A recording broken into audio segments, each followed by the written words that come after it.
Today on Real Talk with Louanna, we're talking to Miasia. She's infected with the HIV virus.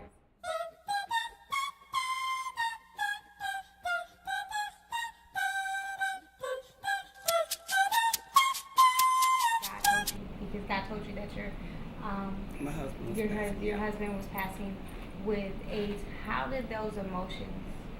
What did that do to you? I was devastated.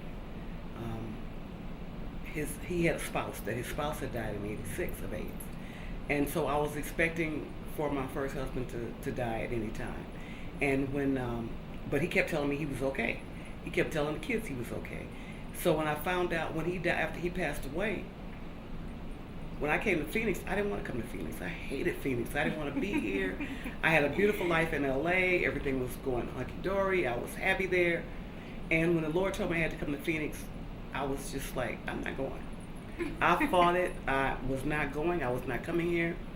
I went out of town. I went everywhere I could before I came to Phoenix, before I finally came to Phoenix. And when I finally got here and I told my first husband why I was here, he told me, he says, well, there's nothing wrong with me. I'm just losing a little weight. And I said, the Lord told me that you're dying and we need to prepare our children. He didn't want to do that. He was in a lot of denial. And so they tried to put me away. They told me I was crazy. And that's when I went on the streets and started using drugs, because I knew that after he passed away, all my life I've been the heavy. I've been too dark, too outspoken, too this, too that. I'm the oldest of 5 children. And my father was always down on me because I was dark skinned. And so I grew up in a family that didn't practice a lot of love. And I knew that I take life like it is. Whatever happens, happens. And so I knew after my first husband died that I was going to have to pick up the pieces with my daughters. I was going to tell them. I was going to have to go to his family and tell his family. And after I had divorced him when I was 25, everybody thought that I was the bad person. They didn't know that he had been sleeping with men since he was 15. They didn't know those things about him. I knew those things when I turned 32 years old, but they didn't know it. So everybody was looking at me like I was crazy. And when I found out that when I got here and I went out on the streets and started using drugs, and I've been on the streets about 2.5 months, I guess, and I was living in a homeless shelter when I found out he was dead. It was just not a place where I really wanted to be. And I knew then that I needed to get my life in order so I could get my daughters, put my family back together again.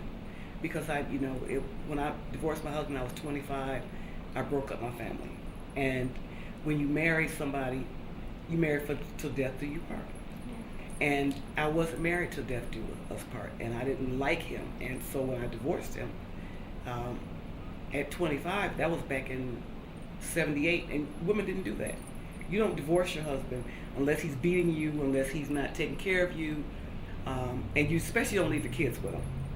And we agreed that the kids would spend 2 years with me and 2 years with their father, because I wasn't going to live in the same state. And I got ostracized for that. My girlfriends wouldn't speak to me because, well, you need to stay with your husband because he's taking care of you. I was like, y'all can have him. Okay, I don't want y'all can have him. But throughout my life, I've gone through a lot of obstacles that were designed to beat me down. And I had overcome those obstacles over and over and over again. And I was just tired. And I didn't want to have to do it again. But when after I found out he passed away, I had to start working to get my daughters back. My youngest daughter didn't want to speak to me for about 6 months. It was very traumatic